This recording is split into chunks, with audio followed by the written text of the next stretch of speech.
받아야 될 정당이기 때문에 폐업 처분 직전에 뭐합니까? 다 내다 놓고 팔지 않습니까? 창고 대방출. 나름 재미는 있을 것 같아요. 참 어떻게 저런 당에서 후보를 만들어내는가. 사실 후보를 낼 수 있는 그런 당도 아니지 않습니까? 저는 약간 눈물이 좀 났어요. 아, 너무나 망가진 대한민국을 그래도 하나의 훌륭한 지도자가 다시 회복하려고 정말 잘 준비했구나. 대한민국이라고 하는 이제 고코에는 정말 큰 뜻이 담겨 있죠. 민국, 국민의 나라, 민정의 나라. 이 민자는 백성이죠, 백성. 흰옷 입은 사람, 평범한 사람. 평범한 사람들의 작지만 큰 마음.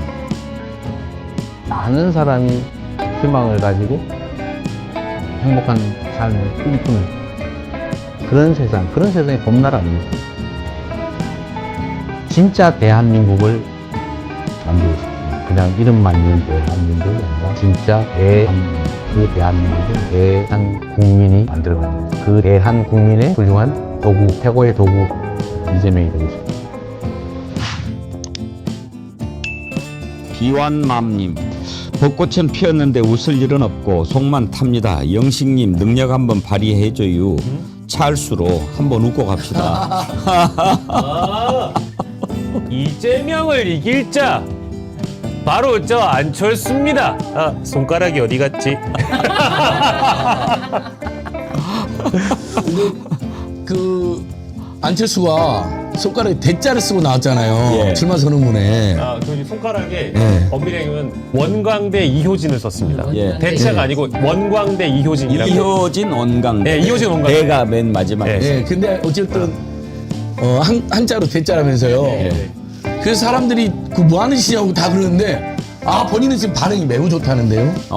안철수 씨. 어쨌든 이제 기사화가 많이 됐으니까 아 윤석열을 이을 자 누굽니까? 그러니까 왕자 보고 놀란 것은 대자 보고 놀란다고. 그렇죠. 그래서 안철수는 보니까 너무 이제 존재감 없으니까 이제 그런 짓을 해가지고 존재감을 드러내는 아주 비련하고 같은 안식들이 네. 너무 심하게 아닙니다, 그러시는 거 아닙니다. 한국 정치를 수십 년 후퇴시킨 자 중에 한 명입니다. 그리고 정말 우리가 인상과학이란 말 함부로 써서는 안 되잖아요. 외모에 대해서는 우리가 항상 편견을 조심해야 되는데 그 2000 어느 날 좀 순해 보이던 안철수의 얼굴이 근데 국민의힘 쪽으로만 가면 얼굴이 확하게 바뀝니다. 안철수 완전히 변했어요. 인상이 완전히 바뀌었어요. 이건 대부분의 공통 평가더라고요. 굉장히 독선적이고 막 이제 말 함부로 하는 것으로 뜨는 존재돼 버렸어요. 왜 지가 이재명 사퇴를 요구합니까? 정계은퇴. 정권을 요구합니까? 지금 사실 이번 대선은 이재명 대 반이재명 싸움인 거죠. 뭐 다른 그나저나 국민의힘은 지금 뭐 13명 얘기 나오고 막 그러던데 18년까지 18명 인물이 그렇게 많은 줄 몰랐어요. 그 당에. 폐업 처분 박앤셀입니다. 네, 네. 지금 문 닫아야 될 정당이기 때문에 폐업 처분 직전에 뭐합니까? 다 내다 놓고 팔지 않습니까?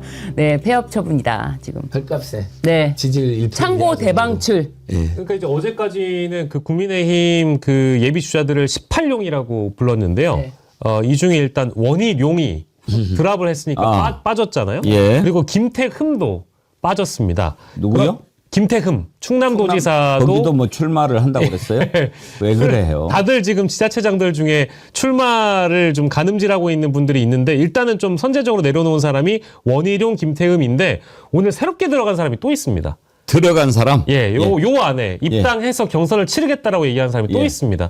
개혁신당에서 활동했던 양향자 전 의원이 국민의힘에서 경선을 치르겠다라고 오늘 또 이제 속보가 떴고요. 그러니까 다시 국민의힘으로 들어간다고요? 예, 그렇습니다.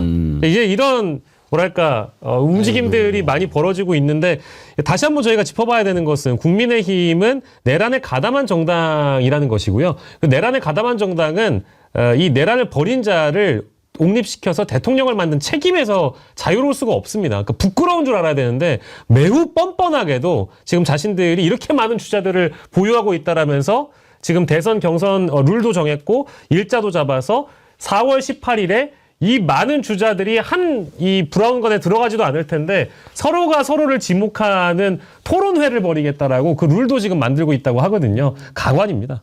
그러면 네. 김건희는 출마 안 하나요? 만약에 김건희가 들어오게 되면 19룡이 되는 걸 수도 있죠. 한덕수 카드가 무산되면 김건희가 자기가 직접 나오려고 할 수도 있겠죠. 근데 김건희는 이렇게 출마하려고 했던 게 아니고 파면이 되지 않았을 때 이제 자신이 다음 대통령으로 통일 대통령으로 나오려고 했는데 뭐 이렇게 돼서 내가 지금 나라도 나가야 되나 뭐 그런 생각을 아마도 한덕수한테 당신이 안 나가면 내가 나간다 나가달라라고 이렇게 하고 있지 않을까 싶습니다. 몇 가지 변수 중에 하나로 사실은 김문수 장관이 노동부 장관을 내려놓고 외부에서 무소속 출마를 한 다음에 국민의힘에서 이제 주자가 좁혀지면 그 주자와 단일화를 하는 것을 맨 처음에는 설계를 해놨다라는 얘기가 있습니다만 어쨌든 한덕수 권한대행이 탄핵 심판에서 돌아오면서 이 계획 자체가 좀 변경이 된 것 같아요. 그래서 지금은 한덕수가 외부에서 뛰고 국민의힘에서 후보가 정리되는 순간 단일화를 한다라는 전략으로 좀 바뀌어갔다. 좀 플랜 B로 지금 향하고 있다라는 그런 얘기도 들리고요. 지금 또 하나의 무소속 후보가 사실은 또 대선 주자 출마 선언을 했습니다. 어제 아무도 관심이 없으시겠습니다만 황교안 전 총리도 그래요? 이미 무소속 주자로 대선 출마 선언을 한 상황입니다. 국민의힘이 아니고요? 국민의힘이 아닙니다. 탈당했습니다. 예. 본인은 국민의힘을 탈당해서 국민의힘 안에서는 아마 컷오프 될 게 분명하니까 아마 이제 꼼수를 또 쓴 거죠. 세 분께서는 국민의힘에서 누가 1등 할 것 같습니까? 안진걸 소장님 전망은 어떠세요? 지금으로서는 김문수가 유력하다고 김문수가 봐야죠. 유력해요? 왜냐하면 정광훈, 손윤보 이 일당들이 예. 가장 선호하는 사람이 김문수로 지금 알려지고 있거든요. 근데 국민의힘 당원들이 상당히 국어화돼 버렸습니다. 그리고 국민의힘 만약에 당원 50% 뭐 여론조 50% 하는데 그럼 그 국민의힘을 지지하는 비당원 국민들도 상당히 국어화됐습니다. 지금 탄핵 심판이 잘못됐다고 생각하는 분들이 23% 오늘 한국갤럽조사 나왔거든요. 그 사람들이 주로 국민의힘의 주축이 되어 있기 때문에 탄핵에 대해서 유일하게 사과를 거부한 김문수한테 힘이 실 가능성이 있죠. 다만 본선에서 경쟁력이 딸릴 것이다. 이제면 도저히 안 될 거라는 국민의 완파의 평가가 이제 부담이 되겠지만 이 자들이 뭐 합리적인 평가를 합니까? 그냥 아버지 밀어붙이는 국적 분위기죠. 일본이어도 출마할 수 있습니까? 본인 국적. 본인 국적이면 뭐 상관없어요. 본인 국적이. 본인은 한국입니까? 본인은 한국이지 않을까요? 김구 선생님 국적을 중국이라고 조작하는 자인데 이런 자들은 네. 민족의 이름으로 우리가 심판해야죠. 아니 그리고 무엇보다 지금 말씀하신 것처럼 국힘당 지지하는 세력들이 다 구화됐잖아요. 그리고 지금 다 말씀드려도 고만고만하고 김문수는 갸웃갸웃하기 때문에 오죽하면 윤석열이 점지한 사람이 후보가 될 것이다라고 하겠어요. 누구를 점지할 것 같습니까? 그러니까 지금 한덕수를 지금 밀고 있는 거는 맞는 것 같아요. 뭐 10명 정도 얘기를 하던데 네. 그래서 그러면 신유진 변호사님은 한덕수가 유력하다고 보십니까? 지금 이 상황으로 이완규를 지명한 이 기세로 본다면은 한덕수가 대선 후보에 나오면은 윤석열은 한덕수를 밀 것이고 그렇게 되면 한덕수가 대선 후보가 되지 않을까. 나경원이는 관저 갔다 와서 자기를 낙점했다고 찌라시를 돌렸다는 의혹이 있던데요. 나경원은 출마 선언 안 했죠? 안 했는데 곧 하지 않을까. 찌라시가 예. 윤석열 만나고 왔잖아요. 예. 그다음에 여의도의 찌라시가 윤석열이 나경원을 낙점했다. 엄청 놀렸어요. 그랬더니 윤석열이 낙점한 후보가 되면 좋겠는데. 그렇죠. 그러면 어마어마한 심판을 받겠죠. 그때 또 찐윤들이 아니다. 나경원은 절대 낙점할 리가 없다라는 또 찌라시 박영식 돌리고. 에디터님의 날카로운 분석을 한번 들어볼게요. 와, 이게 참 어려운 그 질문이신데요. 이건 어쨌든 국민의힘 대선 경선에 윤석열의 입김이 어느 정도 작용하느냐에 이제 가장 큰 포인트가 있지 않겠습니까? 다시 말을 바꾸면 한덕수 출마 여부가 이게 달려 있는 것이고 실제 국민의힘에 입당하는지 안 하는지도 우리가 좀 봐야 돼서 그 변수가 있지만 저는 한덕수가 입당해서 경선을 치른다라는 가정하에 가장 강력한 후보로 좁혀질 후보는 아무래도 한덕수 권한대행이 되지 않을까라는 생각이 들고요. 만약에 그렇지 않는다라고 하면 어쨌든 1차는 100% 국민 참여 경선으로 치른다고 하고요. 이제 4명의 후보를 좁혀서 50대 50으로 바꾼다고 하니까 어쨌든 여론이 역선택 방지 조항이 들어가서 여론이 들어간다라고 하면 글쎄요. 이제 이런 상황에서는 결국 친윤의 입김을 가장 많이 받고 있는 주자들끼리의 격돌이 되지 않을까. 그래서 제일 관심이 가는 것은 1등도 관심이지만 원래 간당간당하게 4등 안에 누가 들어가는지가 제일 중요하지 않겠습니까? 오세훈 후보나 안철수, 유승민 후보가 가장 한덕수 후보 때문에 피해를 볼 주자가 되지 않을까라고 예상을 해보겠습니다. 예. 참 국민의힘 그 후보 선출 과정을 지켜보는 것도 나름 재미는 있을 것 같아요. 참 어떻게 저런 당에서 후보를 만들어내는가. 사실 후보를 낼 수 있는 그런 당도 아니지 않습니까? 하여튼 뭐 이번 과정에서 스르르르 자폭하고 자멸할 수도 있지 않겠나 그런 생각이 듭니다만은 오늘 당도 예. 보면 자기들 귀책 사유로 선거를 하면 후보를 안 내게 되어 있습니다. 그래서 김웅 전 의원이 후보를 내면 안 된다라고 사자호를 뿜지 않았습니까? 그리고 국민의힘 여기서 우리 백미 TV에서 국민의힘 당사 가까운데 좀 이따 1시에도 촛불행동이랑 시민사회단체들이 국민의힘 해산하라. 예. 후보 낼 자격 없다는 강력 규탄 기자회견이 있어서 이제 저도 방송 끝나고 또 가기로 했는데요. 그 충돌 조심하세요. 거기 보면은 뭐 계속 지금 태극기 부대들이 앞에 와서 와 있더라고요. 집회하고 있던데. 극우 세력이 계속 와 있어요. 성조기 부대라고 해야 돼요. 네. 성조기가 없으면 그들의 정체성을 알 수가 없습니다. 어. 그들도 태극기만 들고 있으면 못 알아봐요. 성조기를 딱 꺼내 들어야 우리 편이구나 이렇게 생각을 하거든요. 근데 거기는 국민의힘 당사 앞에도 성조기가 휘날리고 있습니다. 이제 대표직을 내려놓고 대선 출마 언제 할까 했는데 오늘 했어요.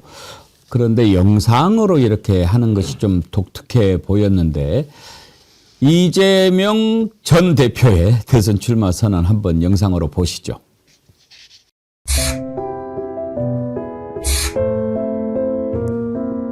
먹고 사는 문제가 가장 중요하다. 이거는 사실은 매우 기능적이고 물질적인 거예요. 고통스럽게 살지 않게 해줘야 한다.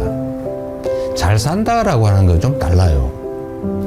잘사니즘이라고 하면 좀 더 가치지향적이고 좀 정신적이고 고통 없는 삶을 넘어선 더 행복한 삶을 살 수 있는 세상을 만들자. 그런 거라고 봐주시면 되겠어요. 제 장소는 어디죠? 장소는 저도 뭐 아주 예. 평범한 집처럼 네. 보이는데 캠프는 여의도의 용산 빌딩이라고 예. 알려져 있던데요. 지금 어딜까요? 근데 참 편안하게 설득력 있게 잘 찍으셨네요. 그리고 인상도 참 그동안 너무 받은 그래요. 고통과 탄압에 비하면 조금 더 그래도 윤석열 내란수계 파면이 확정된다면은 조금 더 마음도 평화로워 보여갖고 보기가 참 좋더라고요. 이번에 그 영상이 크게 네 부분인데 방금 얘기했던 잘사니즘 그리고 생명과 안전 K 이니셔티브 그리고 맨 마지막이 진짜 대한민국인데 저는 이 진짜 대한민국 부분이 참 마음에 들어요. 제가 요즘에 우리가 어떤 것을 가지고 가야 되느냐 할 때 진짜 얘기를 많이 하지 않았습니까? 이 영상 만든 분이 정어리언이 아닌가 그렇게 싶은데 한번 쭉 한번 볼까요?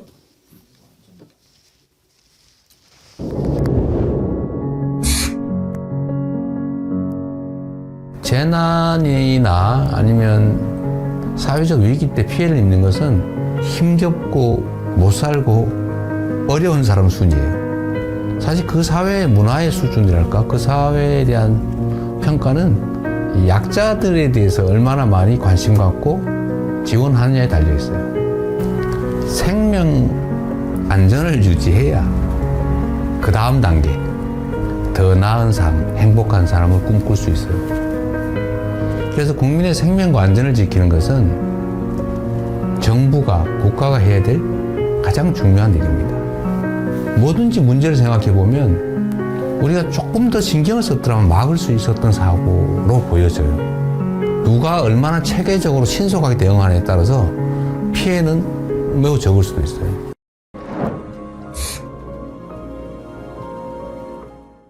김구 선생이 정말 우리가 먹고 사는 것조차 해결하지 못하던 그 시대에 우리가 꿈꾸는 나라는 문화가 강한 나라다.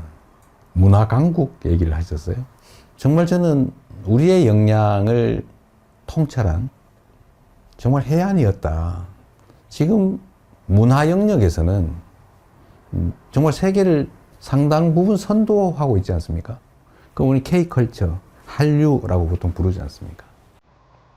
근데 여기에 더해서 이제는 K민주주의, 아마 이번 두 번에 걸친 촛불혁명, 빛의 혁명을 통해서 무혈의 평화혁명으로 현실 권력을 끌어내리는 세계사에 없는 이런 일들이 민주주의의 이름으로 이루어졌지 않습니까? 정말 위대한 민주주의의 힘을 보여준 거죠. 대한민국이 세계를 선도하는 여러 영역들이 있다고 봐요. 저는 이런 것들을 K 이니셔티브라고 좀 통칭하고 싶습니다. 우리가 비록 규모는 적지만 소프트 파워 측면에서는 세계를 여러 영역에서 선도할 수 있겠다는 생각이 들어요. 그런 나라 한번 꼭 만들어보고 싶어요.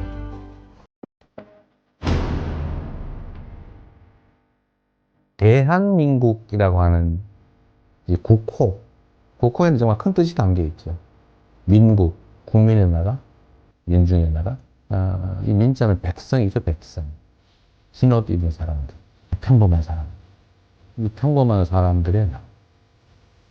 그리고 작지만 큰 나라.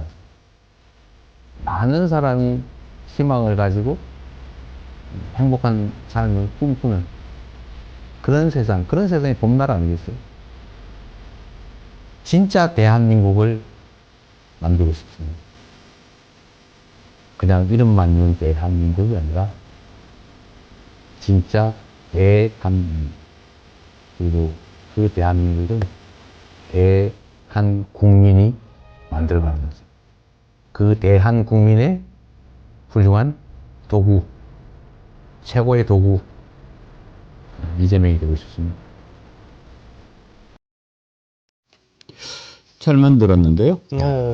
뭐 원래 이제 일찍이 이 오전 10시에 공개된 영상이 나오기 전에도 공부하는 쪽에서 넷플릭스에서 볼 수 있는 이제 다큐멘터리 형태의 영상이 될 거다 이제 이런 홍보를 했었거든요. 근데 실제 영상의 어떤 퀄리티나 이런 것들도 굉장히 잘 만든 것 같고 그 다음 담겨 있는 메시지가 어쨌든 이제 회복의 시대를 열기 위한 차기 대선 주자로서의 어떤 자신만의 이런 비전들을 담아낸 것으로 보이고 가장 마지막에 나왔습니다만은 저는 대한국민이라는 표현을 쓰셨네요. 저는 혹시나 쓰실까봐 타 방송에서 그런 말씀을 드린 적이 있었는데 이게 어쨌든 헌법재판소에서 윤석열 씨 파면 결정문에 담겨 있는 표현이기 때문에 다시 한번 지금의 어떤 이 대선이라는 것이 내란을 종식하고 내란을 진압하고 그 이후에 새로운 대한민국, 진짜 대한민국으로 나아가기 위한 어떤 전초전 아니겠느냐라는 그 성격을 또 규정하기 위해서 대한국민이라는 표현을 쓴 거는 저는 뭐 아주 잘 썼다라고 봅니다. 예.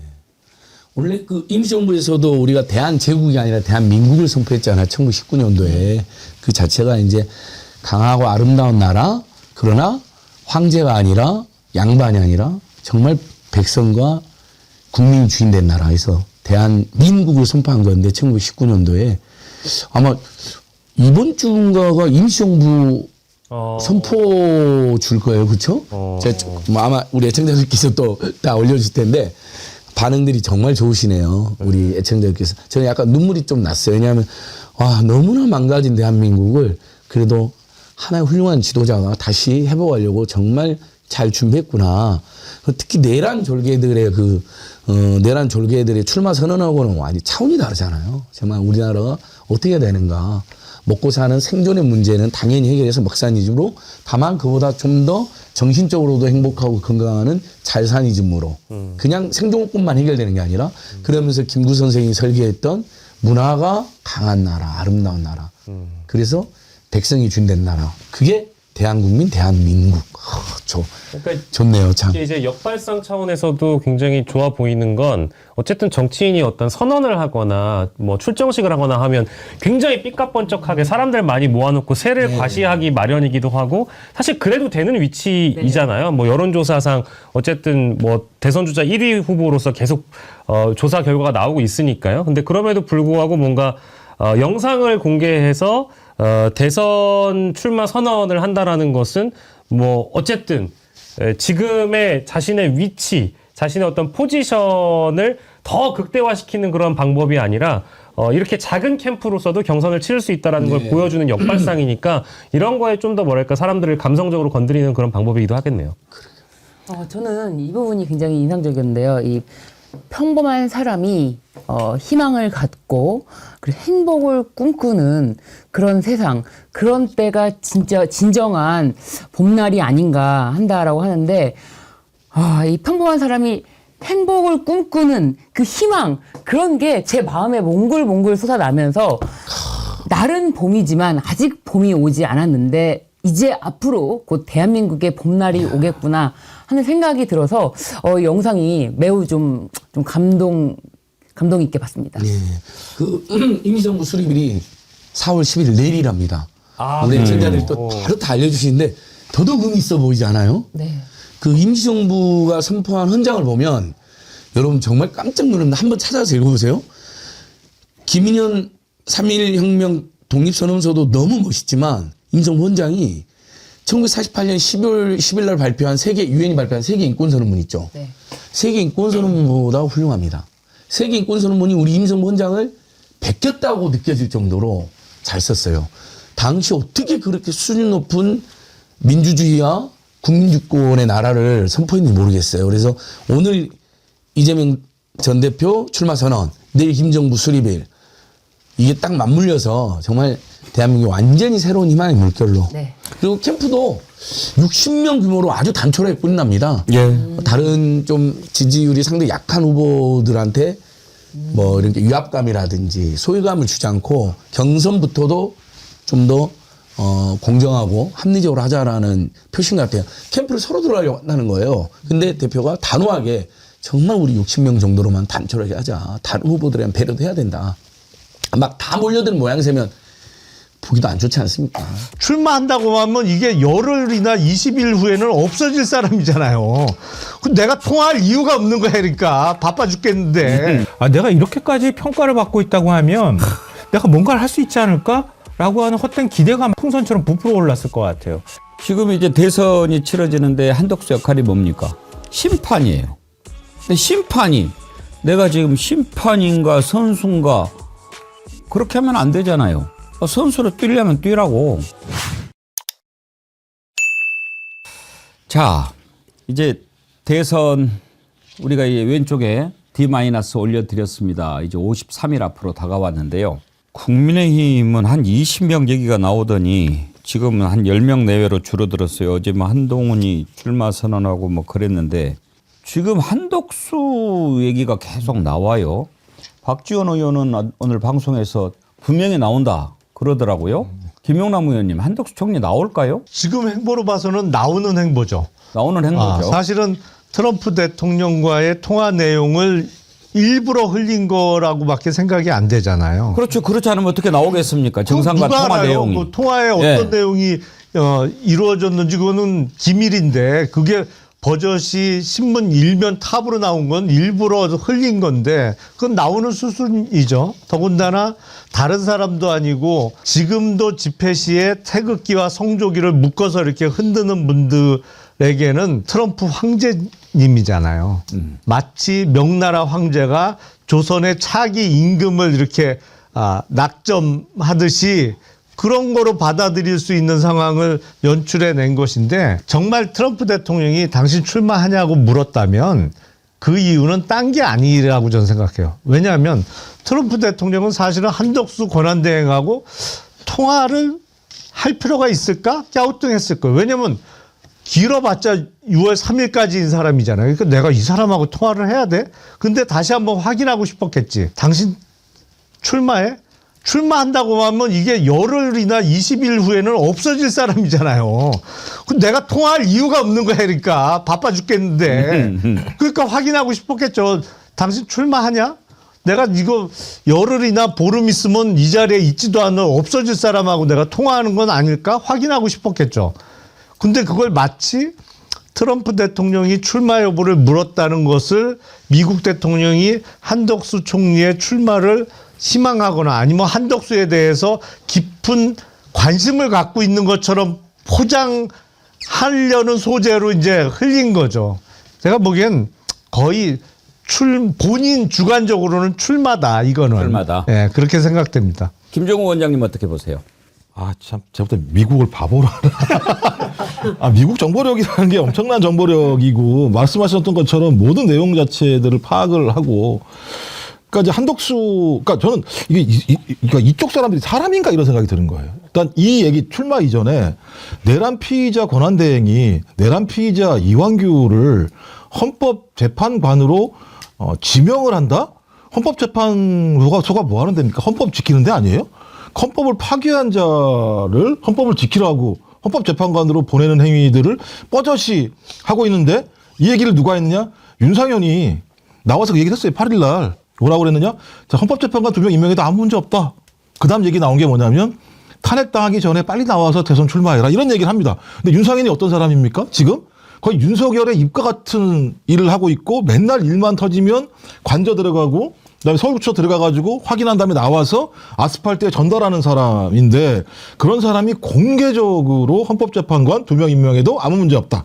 그리고 너 탄핵당할지 모르니까 빨리 나와서 대선에 출마해라고 얘기하는 것을 보면 저는 한덕수에게 이런 내용 자체가 전달됐을 가능성이 높은데 상식적으로 이런 얘기를 전달받았더라도 저 같으면 땡! 그만 얘기해. 그게 말이 되는 얘기야?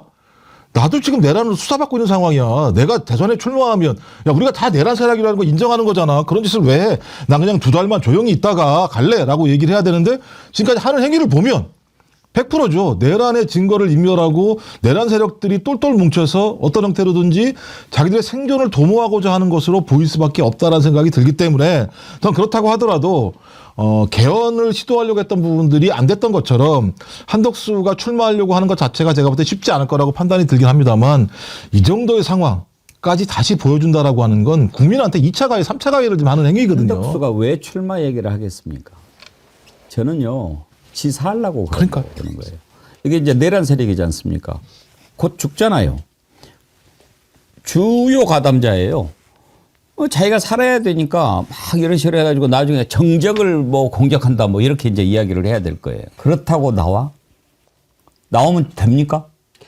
안 되죠. 저는 한덕수에 대해서 이런 얘기까지 해야 된다는 게 참 좀 참담한 심정이고요. 상상 못할 짓을 워낙 하는 사람들이기 때문에 무슨 생각을 하고 있는지는 모르겠어요. 꿍꿍이가 있겠죠. 그리고 아마 들썩들썩 하고 있는 것 같아요. 보니까. 근데 안 되죠. 어떻게 됩니까? 뭐 떠도는 이야기는 뭐 이미 경선에 뛰어들어서 내부에서 경쟁해서 후보가 되는 거는 불가능한 일이니까 더군다나 황우여 선관위원장도 꽃가마 태워주지는 않으니까 결심하려면 이번 주 내로 해서 다음 주에 후보 등록하든지 이렇게 얘기를 했기 때문에 그건 어렵고 이쪽 후보 결정되면 무소속 후보로 나와가지고 단일화 뭐 이런 얘기까지 나오는데 글쎄 저는 그건 아닌 것 같습니다. 이 국민의힘 후보들이 당선 가능성은 매우 낮지만 이걸 가만히 두고 보겠습니까? 다 선수들인데 저는 불가능한 일이라고 생각하고요. 트럼프 대통령이 그렇게 얘기는 했습니다만 아마 이제 미리 정보를 주고 사전에 전화통화 뭐 조율을 하지 않았겠습니까? 그러니까 저는 아이스 브레이크 하는 정도라고 생각해요, 저는. 아니, 이재명 후보가 가장 유력한 주자라는 것을 우리보다 더 잘하는 게 미국이라고 저는 생각하는데 한덕수한테 너 진짜 나올 거야 라고 고민 중입니다. 뭐 이런 대화는 그냥 너랑 나랑 처음 통화하니까 그냥 그 정도 얘기하고 짚고 넘어갈게 정도라고 저는 생각하지. 그리고 나올 만한 그릇도 아니고 마음은 굴뚝 같을 수 있겠지만 저는 못 나올 거라고 생각합니다. 김성환 평론가님은요? 뭐 일단 작업은 다 하고 있는 것 같고요. 마지막 자기 결심이나 결단 또 정치권의 어떤 변화 흐름에 맞춰서 내가 나올 판이라고 생각하면 대선 출마 선언할 가능성 저는 있다고 봅니다, 여전히. 왜냐하면 하는 행태가 그래요. 그러니까 이 직무 정지됐을 때 계속 이제 한덕수 대망론이 슬금슬금 나오기 시작했잖아요. 근데 뭔가 한덕수하고는 교감이 일부분이 있었을 거라고 저는 생각하거든요. 거기에 윤석열의 의중하고 같이 이렇게 맞아떨어진 부분이 있기 때문에 국민의힘 일각에서 분위기를 띄우는 작업을 사실 했다고 보고요. 지금 보도 나온 걸 보면 이런 거예요. 직무 복귀하자마자 윤석열 대통령 거리 상태 되면 내가 헌법재판관 다 임명해버리겠어. 이런 얘기를 했다고 하고 국민의힘에 또 그 얘기를 통보했다고 하고요. 그리고 트럼프 대통령하고 8일 날 밤에 통화를 했잖아요. 그날 헌법재판관 임명을 해버리고요. CNN 인터뷰를 하고. 그리고 난 다음에 중앙일보라고 하는 매체에 흘렸어요. 이것도 굉장히 재미있는 부분인데요. 조선일보에다가 흘리면은 굉장히 강성 지지층한테만 소구하게 되잖아요. 근데 동아일보한테 흘리면은 동결이라고 불리는데 보수 측에서 싫어한단 말이에요. 그러니까 딱 중간에 껴있는 중앙일보한테만 계속 흘리는 거예요. 똑같은 얘기들을. 이 얘기는 의도적으로 뭔가 판을 짜고 있다는 얘기가 되는 거거든요. 그리고 난 다음에 어제 동아일보가 물었다는 거 아닙니까? 진짜 나올 겁니까? 이렇게 물어보니까 그런 일이 있으면 알려드리겠습니다. 이렇게 얘기했다는 거잖아요. 그러니까 나갈 뜻이 있는 거지. 그 여담입니다만 사실은 윤석열 김건희 부부와 한덕수 총리의 부부는 놀라울 정도로 싱크로율이 높아요. 정말 똑같아요. 여러 가지가 얼른 떠오르는데. 예, 일단 뭐 그 무속에 대단히 예, 심취해 있다는 게 공통점이고, 그렇다고. 두 번째는 그 남편들이 거의 처가에 얹혀 사는 거로 들어왔다. 예. 사실은 한덕수 총리가 지금 그 부인의 입주 가정교사로 처음에 인연이 맺어져서 대릴 사이구나. 그래서 예. 이제 나중에 결혼까지 이어졌다는 거 아니에요? 그러니까 똑같아요. 그러니까 여기는 남편들이 다 일종의 대릴 사이 비슷하게 처가로 들어간 케이스들이에요. 그리고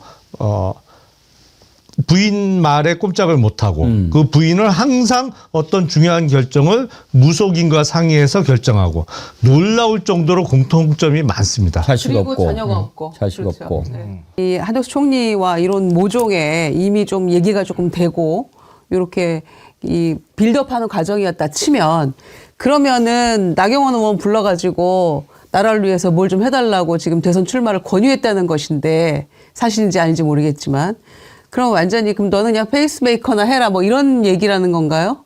관저에 있으면서 한덕수 총리가 만약에 나갈 생각이 있고 헌법재판관 임명하고 이런 게 본인의 의지로 한 것 같지는 않아요. 이미 오래전부터 이완기 법제처장을 시키려고 마음 먹고 있었던 거를 실행에 옮긴 게 한덕수인 것 같은데, 그렇다면 진짜 더 나쁜 사람들이죠. 근데 저는 한덕수라는 사람이 관료 생활을 오래 했잖아요. 여러 정권을 넘나들면서 관료 생활을 50년 했는데요. 넘게 했으니까요. 네, 아마 관료 생활했을 때 모든 것 다 통틀어서 지금이 제일 행복할 거예요. 좀 그럴 거라고 봐요. 그러니까 제일 평가들을 어느 한 진영에서든 진짜 대통령 모시듯 평가를 받았잖아요. 대통령보다 먼저 탄핵 심판 빨리 하라고 그러고 한덕수요 돌아오라 이렇게 외쳤단 말이에요. 보수 진영에서. 갑자기 어깨 뽕이 확 들어갔을 가능성이 높고요. 내가 이렇게까지 평가를 받고 있다고 하면 내가 뭔가를 할 수 있지 않을까라고 하는 헛된 기대가 막 풍선처럼 부풀어 올랐을 것 같아요.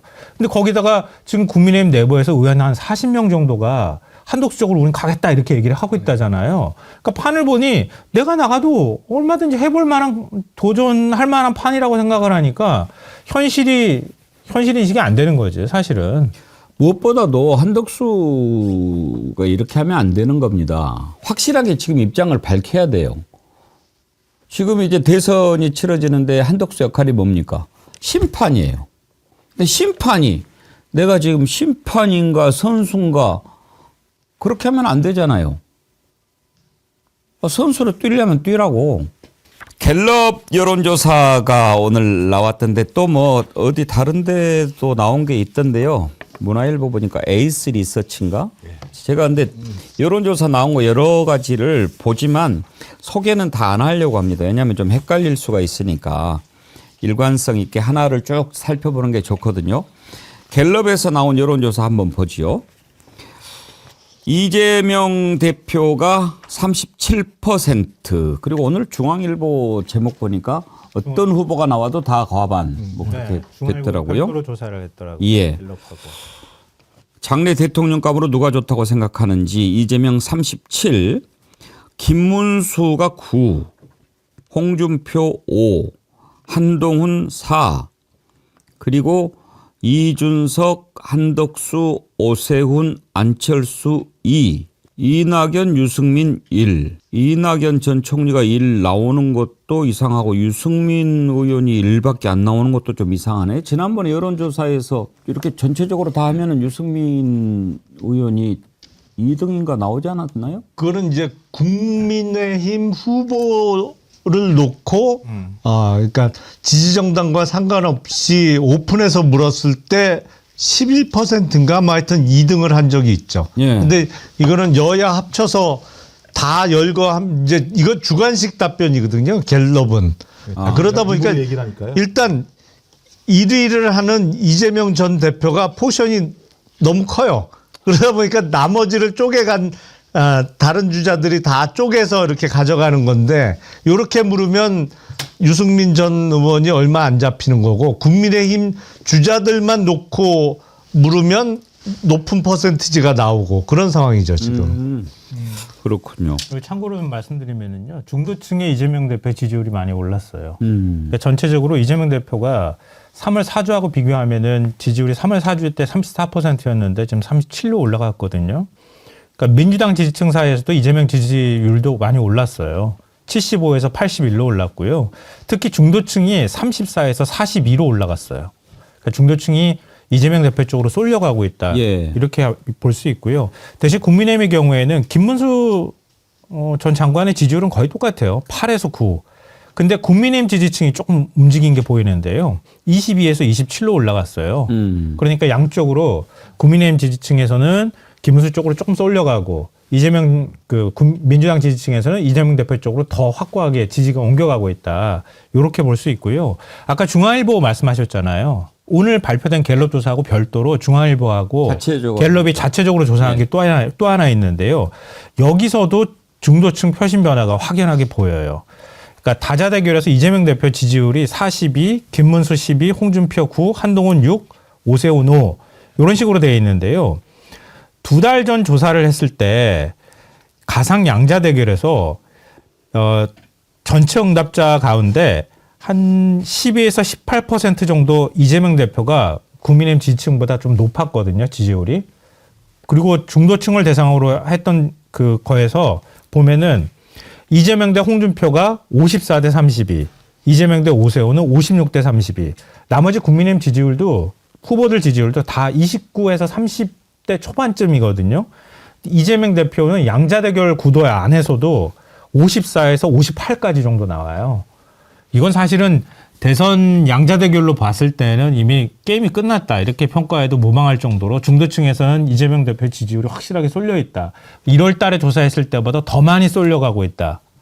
그러니까 뭐 전반적으로 보면은 나쁜 신호가 아니다. 민주당 그렇죠. 입장에서 그리고 그렇게 볼 수 있다. 중도층 확장을 많이 이제 또 신경을 쓰고 또 그게 사실 뭐 중요한 승부처이기도 한데 이번에 그 영상 메시지 출마 선언하는 영상 메시지 봐도 중도층을 향해서 이렇게 소구하는 그런 느낌이 좀 강하게 돼 있더라고요. 그러니까 제가 볼 때 이제 변화가 한 1번, 그러니까 첫째, 둘째 변화가 있었고 이제 요번이 세 번째인데요. 말씀하신 것처럼 본인의 입으로 중도 보수까지 포괄하는 유연성들을 얘기하면서 중도층들의 지지가 있었고 1차적으로 변화가 있었고 2차는 헌재가 결정을 하니까 중도층들 같은 경우 헌재 결정 때까지 판단을 유보했던 층들 같은 경우가 이재명 지금 전 당대표에게 지지를 갖다가 하는 이동이 있었고요. 이제 오늘 얘기했던 게 핵심적으로 내용이 그죠. 잘사니즘을 넘어서, 먹사니즘을 넘어서 잘사니즘이라고 얘기하는 게 이게 되게 중요하거든요. 그러니까 국민적인 욕망이 뭐냐? 일단 지금 고통스러운 상황을 견뎌내는 것도 중요하지만 견뎌내고 난 다음에 그것으로 끝나는 게 아니라 좀 더 좀 잘 살았으면 좋겠어 라고 하는 요구들이 분명히 있는 거죠. 그래서 이게 중도층들이나 많은 국민들이 가지고 있는 가장 중요한 요구 중에 하나라고 생각합니다. 그러니까 오늘은 힘들더라도 내일은 좀 더 좋아질 수 있는 나라, 그런 나라를 만들어주는 정치, 그런 어떤 제도를 만드는 국회, 이런 것들을 바라는 건데 그런 부분과 관련돼서 지금 메시지를 던진 거예요. 그래서 이 메시지가 내일부터, 그러니까 어제 오늘 했으니까 내일부터 중도층과 또는 합리적인 보수에게 어떤 반향을 일으키냐에 따라서는 어쩌면 초반에 지금 말씀하신 52, 53대 한 30에서 35 정도의 차이가 난다면 무응답층을 빼면 제가 볼 때는 55%가 넘어가는 상황이거든요. 그럼 말씀하신 것처럼 제가 볼 때는 선거를 해야 될 이유가 별로 없어요. 그리고 이재명 전 당대표 같은 경우는 그 이전에 엄청난 공격을 당했기 때문에 웬만한 악재가 아니고는 흔들리지 않을 가능성이 되게 높은 상황이다라는 측면에서 지금 얘기한 어제 오늘의 메시지는 대통령이 당선되고 나면 상당히 중요한 국정 운영의 동력이 될 수 있는 방향으로 갈 수 있다는 생각이 들어서 저희가 좀 이 내용들에서 차근차근 볼 필요가 있을 것 같고 아마 제가 볼 때 이재명 전 당대표는 매우 좀 국민이 요구하는 방향의 메시지로 잘 지금 가고 있다라는 저는 판단이 듭니다. 어제 영상 되게 잘 만들었다고 저는 생각했어요. 예. 왜냐하면 내란을 제일 먼저 앞세웠잖아요. 그리고 이재명 대표가 저를 도구로 써주십시오 이렇게 얘기를 했어요. 대한 국민의 그렇죠. 도구. 그 헌법재판소 결정문에도 대한 국민이라고 돼 있잖아요. 예. 그렇죠. 국민이라고 돼 있죠. 헌법 전문에 나와 예. 있으니까. 그리고 그 얘기를 인용하면서 그렇게 얘기를 했는데요. 그러니까 윤석열의 제왕적인 그 독단적인 국정 운영, 제왕적인 대통령의 그 이미지, 그러다 그걸 견디지 못해서 내란까지 일으킨 대통령하고 확실하게 대척점에 서 있다. 굉장히 낮은 모습들을 보여줬고요. 그리고 실용주의하고 먹사니즘을 얘기했는데요. 오늘 갤럽 조사에서도 그걸 물어봤어요. 차기 대통령이 우선적으로 해결해야 될 과제가 뭡니까? 뭐라고 생각하십니까? 이렇게 물었는데요.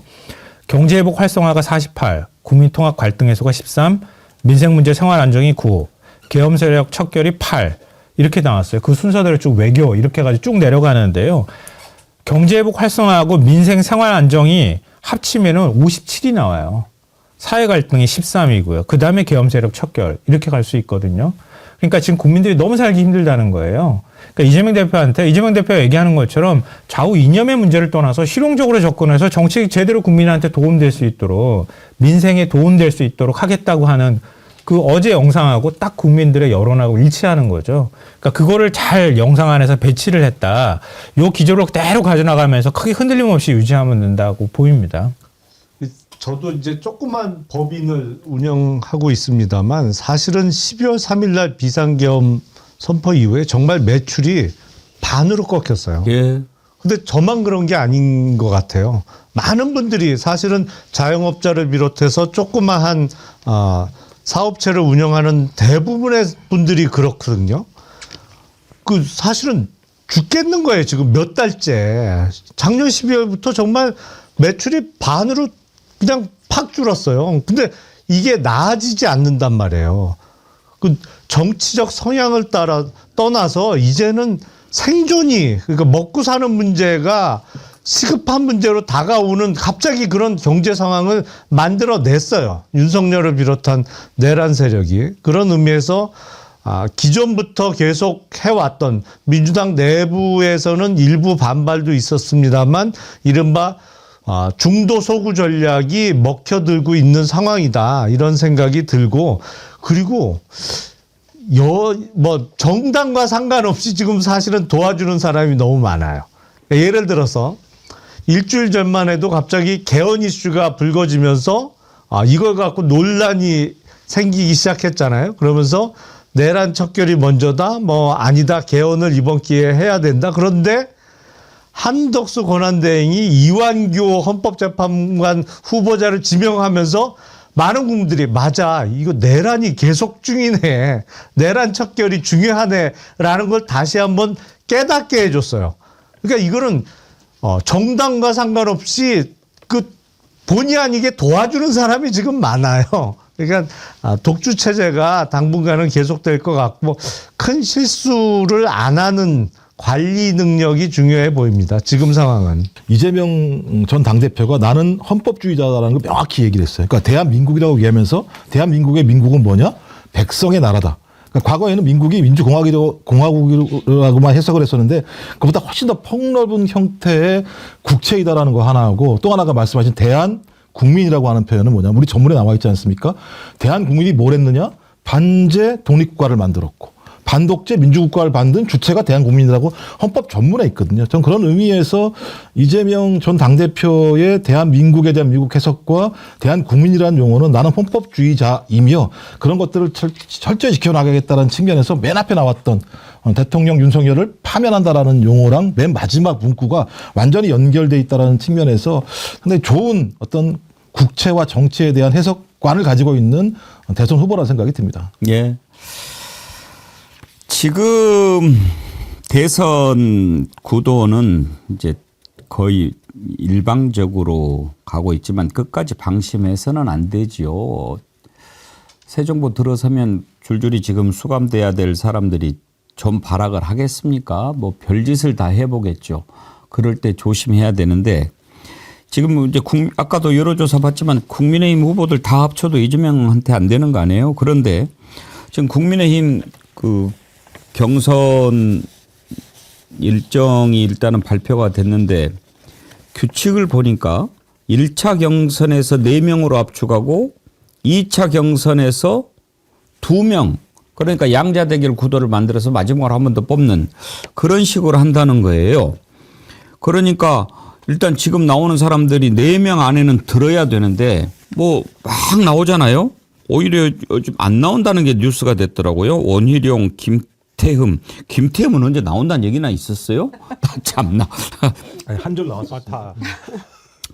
오늘 민주당의 양문석 의원이 불출마 선언했더만. 요즘 이게 트렌드 재미입니다. 저도 불출마합니다. 저도 불출마합니다. 이게 요즘 아주. 자유단체장 국민의힘 소속 12명 중에서 8명이 나온다고 그랬다는데. 박형준도 불출마 선언했어요. 그러니까요. 예. 나간다고 말 꺼냈다가 그냥 이제 안 나갈래요. 그러면은 그냥 이력의 한 줄로 나 대선 출마 선언했다 이거 집어넣을 수 있잖아요. 나는 제일 웃긴 게 김기현 불출마 선언이야. 누가 물어봤어?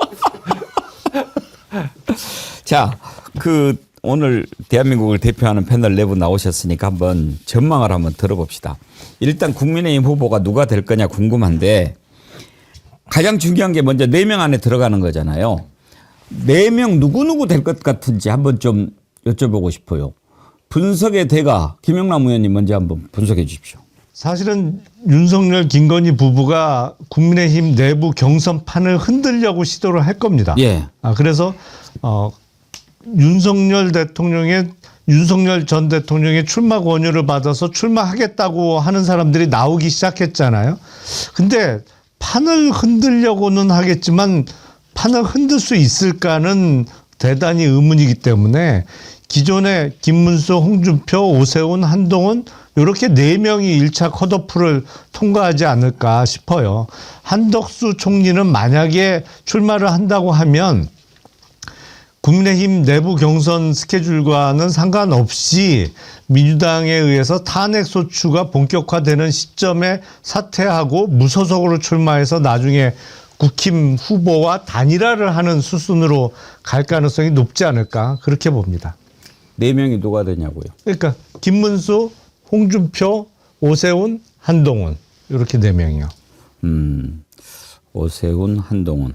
그러면 내친 김에 물론 이렇게 되면 이제 여러 가지 변수가 생기겠지만 여기에서 2명으로 좁힌다면 누구를 제일 유력하게 보십니까? 김문수, 홍준표 두 사람이 제일 유력하지 않을까요? 그래서 결선에 올라가요. 그렇게 보세요. 네. 그래요. 한번 봅시다. 김조국 원장님. 상동입니다. 아. 왜냐하면 50대 50 구도가 있기 때문에요. 제가 이렇게 될 것 같고 아마 전반적으로 이 구조 자체 경선룰 구조 자체는 저는 윤석열의 그립감을 매우 강화시킬 수 있는 구조로 짜 있다라는 생각이 들어서 말씀하신 그렇게 최종적으로는 아마 김문수, 홍준표 이 대결 구도가 될 거라고 저도 생각합니다. 근데 이제 두 분 말씀 중에 제가 의아한 게 이번에 그러면 윤석열의 의중은 국민의힘 후보 경선에 영향을 못 미칠 거라고 보십니까? 영향을 미친다면 지금 원희룡이 안 나오고 나경원이 나간다. 예. 나경원이 나오는데 나경원이가 그 전에 만났다. 그것은 윤석열 뜻이 나경원에 있다 이렇게 보여주는 거 아닌가요? 그렇죠. 그런데도 나경원이 4명 안에 못 들어간다? 그런데 누굴 제낄 수 있느냐 따지고 볼 때 가장 가능성이 높은 건 오세훈 시장이거든요. 4명 중에 1명을 제끼고 4등 안에 들어갈 수 있는 그 가능성이 높은 거는 오세훈 시장을 5등 이하로 떨어뜨리고 4등으로 나경원 의원이 들어가는 건데 나경원 의원과 오세훈 시장은 사실은 정치 이력에서 여러 번 붙었습니다. 당내 경선 뭐 이렇게 해갖고 여러 번 붙었는데 신기할 정도로 한 번도 나경원 의원이 이긴 적은 없어요. 그래요. 네. 서울시장도 그렇고. 예, 여러 번 붙었었죠, 사실은. 근데 두 분 좀만 기다려 보세요. 한동훈이 아무리 정치적 자산이 없다 하더라도 지난번에 대표도 되고 그랬는데 양자에 못 들어갈 것 같아요? 역시 저는 룰에서 매번 역선택 방지 조항을 넣기로 하면서 한동훈 전 대표가 훨씬 힘들어진 거 아닌가 싶어요. 그러니까 역선택 방지 조항은 이게 1차 예선은 여론조사로 하지만 2차와 결선은 이제 당원 50%, 여론조사 50%를 반영하잖아요. 근데 여론조사 50%를 물을 때 국민의힘 지지층과 무당층만을 대상으로 하는, 그러니까 타당 지지자들은 다 제외하는 방식으로 여론조사를 실시하기 때문에 그렇게 되면 한동훈 전 대표는 대단히 불리해졌다. 예. 저는 그렇게 생각합니다. 그래요. 자, 김유정 의원님은 어떻게 전망하십니까? 일단은 후보들이 뭐 15룡, 20룡 하다가 지금 확 줄어든 이유는 1차에서 4명만 뽑는다는 거잖아요. 예. 그러니까 처음에는 한 8명 정도 뽑고 그다음에 걸러내고 이제 이런 과정이 있다고 생각하면 15명, 20명이 아마 그대로 나왔을 수도 있을 것 같은데 그렇게는 안 되는 것 같고 그래서 4명 뽑는데 기타금 3, 4천씩 내고 이렇게 할 사람 그것도 좀 아까운 것 같고 한 줄 나면 그걸로 됐다라고 만족하는 사람도 많은 것 같고 그래서 이래저래 이제 한 10명 밑으로 후보는 나올 것 같은데요. 그 역선택 방지 조항 때문에 유승민 의원 같은 경우에는 좀 많이 불리해진 것 같아요. 그래서 아마 그래서 이제 좀 반발도 하고 있는 후보 중에 한 분이죠. 근데 저는 4명 안에 들어가는 건 똑같습니다. 김문수, 홍준표, 오세훈, 그다음에 한동훈 똑같은데 나경원 의원 같은 경우에는 뭔가 좀 이 4명 안에 들어갈 만한 상황이 된다면 오늘쯤은 갤럽에서 이름이 좀 나와줬어야 된다고 예. 생각하는데 너무 부진하죠. 그래서 어려운 것 같고요. 그런 점에서 저는 윤석열, 소위 윤심팔이 이런 걸 하고 싶지만 국민의힘 당원들도 저는 생각을 한다고 봅니다. 그런 점에서는 김문수, 한동훈의 대결이 될 거라고 생각합니다. 김문수, 한동훈. 예. 여기서 이제 조금 갈리는 전망이 나옵니다. 김성환 평론가님은요? 아까 김용남 의원 말씀하신 것처럼 룰 문제가 제일 크다고 봐요. 저도. 그러니까 당원 50에 여론조사 50인데 여론조사가 지금 역선택 방지 조항을 집어넣어가지고 결국 당원 여론조사 하는 거나 똑같은 효과가 나타나거든요. 그럼 당원들 사이에서 어떤 지지를 받느냐 이게 그냥 전적으로 다 결정이 된다고 볼 수 있어요. 그러면은 한동훈은 결국 4명 안에 못 들어갈 가능성이 굉장히 높다고 저는 보이고요. 그 다음에 그러면은 누가 들어갈 거냐인데 오세훈이 들어갈 거냐 나경원이 들어갈 거냐 한다 그러면 저는 나경원에 한 표 던지겠습니다. 왜냐면 오세훈의 태도에 대해서 상당히 불만이 보수층에서 많을 거예요. 중도 확장성에 대한 기대가 있기 때문에 결국 오세훈 서울시장에 대한 기대가 있는 거라고 좀 보거든요. 그런데 오늘 중앙일보하고 갤럽 조사한 걸 보면요. 중도층의 오세훈 지지율이 4%밖에 안 나와요. 그러니까 나경원 그 의원이 적극적으로 움직이는 모습이 보이면 중도층이 한 4% 정도 충분히 따라잡을 수 있다고 봐요. 그러면 당원 지지율만 끌어올린다고 하면 오세훈 서울시장의 지지율이 당원 지지율이 별로 높지 않거든요. 그러니까 치고 들어갈 여지는 여전히 남아있다. 그러면 김문수, 홍준표, 그리고 나경원 이런 식으로 들어갈 가능성이 매우 한동훈까지? 높다. 한동훈은 전 못 들어간다고 봐요. 4명에? 예. 그러면 그러면은 그러니까 오세훈, 나경원 이렇게 들어가. 오세훈, 나경원, 네. 한동훈이 안 들어간다? 예, 한동훈 못 들어가. 그러니까 저도 이제 4등까지는 들어가겠습니다만 결선에는 못 올라갈 거라고 본 게 어제 출마 선언을 했잖아요. 한동훈 전 대표가 준비가 너무 안 돼 있어요. 예. 보니까 대표적으로 내건 게 그겁니다. 이번에 뽑히는 대통령은 임기를 2028년까지만 하고 그러니까 예. 3년만 하고 개헌을 통해서 그 총선과 대통령 선거를 같이 실시하자. 4년 주기로. 이건 제정신이 아닌 거예요. 이건 기본적으로 민주주의에 대한 이해가 전혀 없는 사람이에요. 왜냐하면 미국이 대통령 4년 중임제를 실시하죠. 근데 중간 선거라는 걸 이른바 합니다. 그거는 하원 의원 2년 임기인 사람들을 전부 다시 뽑는데 언제 뽑느냐? 정확하게 대통령 4년 임기 딱 중간에 뽑아요. 그러니까 내년 11월 중간 선거가 있는 거예요. 왜 그렇게 하느냐? 대통령 선거와 의회 선거를 분리해서 이른바 견제와 균형을 이루도록 그래서 시기를 별도로 분리하되 대통령 임기 딱 중간에 하원 전체를 다시 뽑는 그리고 상원 의원의 3분의 1을 다시 뽑는 중간 선거를 실시하는 것이거든요. 민주주의의 기본 작동 원리가 체크 앤 밸런스잖아요. 아니 근데 어제 출마 선언을 하면서 2028년에 총선과 차차기 대선을 같이 치르자는 주장을 가장 심지어 얘기했어요. 그러면 대통령 권력과 의회 권력을 한쪽으로 매번 몰아주는 식으로 우리 시스템을 바꾸자는 얘기인데 권력을 집중하는 거로 개헌을 하자는 얘기를 하는 게 도대체 저는 이 기본적으로 준비가 너무 안 돼 있구나. 그래서 저는 가능성을 그렇게 높게 안 보고 있습니다. 준비가 안 돼 있는 건 맞고요. 어제 그 출마 선언할 때의 자세도 막 이렇게 건성건성 건들건들 막 이런 모습도 원래 기아가 그러잖아요. 예, 좀 진중한 모습은 아니어서 좀 신뢰도를 낮추는 그런 모습을 스스로 지금 보여준 거라고 생각은 하는데요. 지난 그 전당대회 때 윤심은 원희룡이었잖아요. 그리고 한동훈은 비대위원장 하다가 총선 소위 말아먹고 나왔는데 되겠냐라는 당내 비판도 굉장히 많았는데 결국엔 63% 얻었어요. 그 안에서 한동훈이. 그랬기 때문에 저는 그러니까 어제 얘기한 그 내용 김영남 의원 말씀하신 대로 말도 안 되는 이야기고 정치적으로 기본적인 어떤 그 소양도 갖추지 못한 그런 발언도 일부 포함되어 있다고 저는 생각하는데 그러나 내부에서는 탄핵 찬성과 반대라는 걸로 조금 표가 갈릴 그런 상황이 올 수 있다고 생각하거든요. 4명에서 2명으로 줄어들 때. 그렇게 하면 이게 좀 한동훈이 유리한 측면이 있죠. 그래서 저는 김문수, 한동훈 양자 구도로 갈 가능성이 높다라고 저는 보는 겁니다.